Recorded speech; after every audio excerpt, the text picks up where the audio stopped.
The best build for beginners, the blueberry build, the build for those of you out there that struggle to win gunfights, or if you're new to Crucible, or if you've been playing Crucible for a long time and for whatever reason you feel like your aim's a little off and you lose gunfights a little more than you like. This is the build for you. I even made myself blue to make it a blueberry build, and we're going to talk about it here. For hunters specifically, this is the best build for beginners. The reason why is because you have so many different healing sources. Let's go through everything and let's go through it quickly. We don't need to turn this into a 25-minute video. First up, we have Blade Barrage. The reason why is because this super has the lowest cooldown. Now, this is for trials specifically, but you could obviously use Golden Gun if you're playing in the Sixes playlist and stuff like that, that last game modes that last a little bit longer. But for trials, use Blade Barrage. For the dodge, you can use the dodge that gives you your melee, but it's not nearly as good as just reloading your weapons, I think, because you're not going to get that close to enemies that often, especially if you're new to the game. You're not going to be able to handle that close range quarters, so I would not recommend using the Gambler's Dodge, and definitely don't use Acrobatic Dodge. The cooldown on that is terrible, and it's definitely not worth it just to have a tiny little Radiant buff. Strafe Jump is the best option. I know that most of you blueberries out there will want to use Triple Jump because you're used to using it in PvE. Get away from using Triple Jump in PvP though. Get used to using Strafe Jump. It's faster, it's better, trust. For knives, I know it's a lot of fun to throw the weighted throwing knife because occasionally it hits a headshot and it feels amazing. It's very satisfying.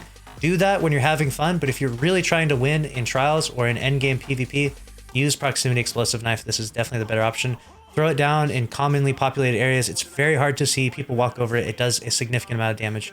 Definitely the best knife option for beginners, and honestly, it's the one I just use no matter what. Next up, we're going to talk about the grenade. This season, you do get double firebolts from the fragment. A lot of people will be using that and using the ignitions from that and tagging people out from that. It is extremely good offensive utility. But if you're a beginner, you're probably going to want to focus more on just healing, staying alive, not getting shot or outgunned. So just use healing grenade. But when you're ready, definitely slap on the double firebolts. This season, at least. This is season 20. I'm talking about this. So after season 20, then if you're watching this video, then it might be something else. Next up, we're going to use Knock 'em Down, and we're going to use On Your Mark. Don't even think about using Gunpowder Gamble. Just throw these two on and make it easy for you. As far as fragments go, there's a bunch of different fragments that we can use to create different play styles and different gameplay loops inside Destiny 2. But I'm going to make it very simple for you, and we're just going to use the fragments that give us increased stats. Intellect, Strength, Discipline, Strength again, and Recovery. Those are the ones I'm using. Use the ones you need to use in order to get yourself to at least double 100, maybe triple 100, so that way you can have some really good stats and feel confident in your ability to recover and dodge and do all the other things that we're going to do in a moment that we're going to talk about. So, the weapons, I definitely recommend just rocking No Time to Explain and a Nicholas SMG in the current meta right now. In the future, you can just rock No Time to Explain and a shotgun. But right now, SMGs are so strong that even though I know double primaries is a noob move, you are a beginner, right? Probably want to use these two. This is going to be the best long-range primary to use. This is going to be the best mid-range. And then your heavy doesn't really matter that much. I just rock a grenade launcher. You can use anything you like. As far as the armor goes, we have Worm Husk. This is the one to go to. Every time I dodge, I'm going to get health back. If I'm really losing the gunfights or if I have to keep peeking corners, I can throw a healing nade down. This is going to be the play to stay alive and win gunfights that I should not be winning. That's going to be the key to this. As far as the armor mods go, I just throw on recovery, but we'll go over the stats in a moment. Kinetic and arc targeting to match my kinetic and energy weapon. Balance are kinetic loader and arc loader to match the same thing. And the same thing on the chest, kinetic and arc, to keep it very simple for you out there, especially if you're a beginner. On the boots, this is one's important, and we're going to do things a little bit different. We got recuperation and better already. This is going to be for survivability, picking up those orbs. And then we have innervation, so we get our grenade back a little bit faster. And then on the class item, we have double bomber and reaper. Very important. Definitely use those mods at this point in time. That's really the strongest combination. As far as stats go, I don't really need 100 recovery because I'm getting a ton of heals from my Worm Husk and from my healing nade. But 100 recovery on top of Worm Husk and on top of having a healing nade means that I don't have to throw my nade or dodge every time I'm losing an engagement and strafing behind safety, which is really advantageous. This just gives you exponentially higher survivability. And when you're a new player out there, you're a blueberry out there, or if you're just not the best at winning gunfights, you need high survivability. Because for you, Trials is a grandmaster, but for people that are really good at PvP, Trials is like a regular strike, right? So they don't need the survivability. They need to use offensive utility to run through teams, to 1v3, etc., stuff like that. But for you, the beginner, you want survivability.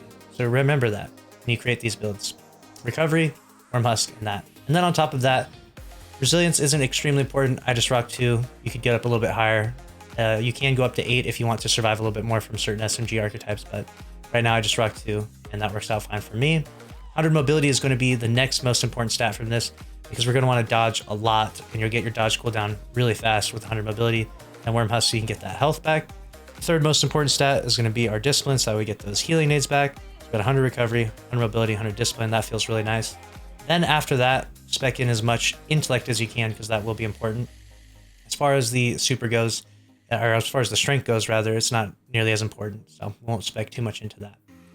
With that being said, and all of this on, enjoy some gameplay with this, and I'll try and explain it further, and hopefully you found this helpful. How to use this build in a live trials match. We're in trials right now. We're going to push up towards the library. I can see that radar ping, so I know that someone's going to peek it right about there. Throw that knife. I haven't gotten tagged up. Oh, that trip mine did hit me though.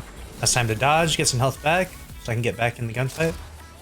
Being extra cautious because I haven't got all of my health back yet. Teammate pushes in with the shotgun. It's really aggressive. Get that kill there, and that's a wrap on that one. You can see I can really play my life there. That trip mine hit me in such a weird angle. In those situations, sometimes you get sniped too. I'm not going to beat myself up over it if I do get sniped. But what I'm going to do is push into the lane with this pulse, playing at the proper range so that way I don't get any damage drop off. Slide through here. Usually people peek that. This time they did not. That guy's really weak outside. That guy's weak, but I see how I dodge and then I get my health back instantly. So I can get back in the gunfight again. Push out here. Tag this guy up. That's really weak. Good. Spray him down. Excellent. The nice part is having my dodge at all times gives me a good amount of health, and then I can also just have that grenade there for like a big backup, especially if I need to make like a really fast play, or if I'm constantly peeking, you know, someone in a rift, for example. Be very advantageous. Right now I'm going to push up and lane across library. I get that radar ping.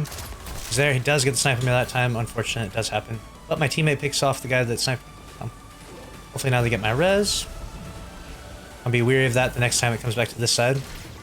Push up here. Start spraying the SMG in there. Didn't get any shots on him that time, but no worries. So now when I peek this next lane, I know that sniper, he wasn't there the last time, but I know he's just sniped me the last round, so he'd probably be feeling maybe a little more confident. But even still, I gotta peek that lane. There's no point, if you do get sniped, there's no point in just hiding all of a sudden. Just be cautious. That guy's really weak. Almost got the kill on him. Might be a sniper jumping up here, possibly. See anything? Got that strip mine in here, I gotta be wary of that now. Want to get bodied by that. Getting some overshield from this. Titan wall. Guy's dead. Got one guy left. Around this angle here. Clean that guy up. So far so good. Excellent. I want to remember from my last mistakes where I got sniped. I'm not going to peek that exact same angle. I'll peek a similar one though. Actually, I think I'll mix it up and I'll go to the mid. Go to the mid here. That's what they're up to. More SMG range here. Almost got that kill. This is where team shots and team shooting are so important. If we have good teams there, we would get a bunch more kills in that situation. And last one alive. They're gonna push this mid together, looks like. With him. Didn't take any damage. This guy's over here. Got a shotgun. We'll backpedal him. And that's why having an SMG can be more advantageous than having a shotgun at times. So that's how you use the loadout. You got the no time for your mid to long range. You got the SMG. You could obviously use a shotgun as well here though if you want. Got the grenade launcher for power, which is only going to be one round. We got everything else. Let me know your thoughts down below. Make sure to subscribe if you enjoyed. Smash the like button. I'll see you in the next one. Later.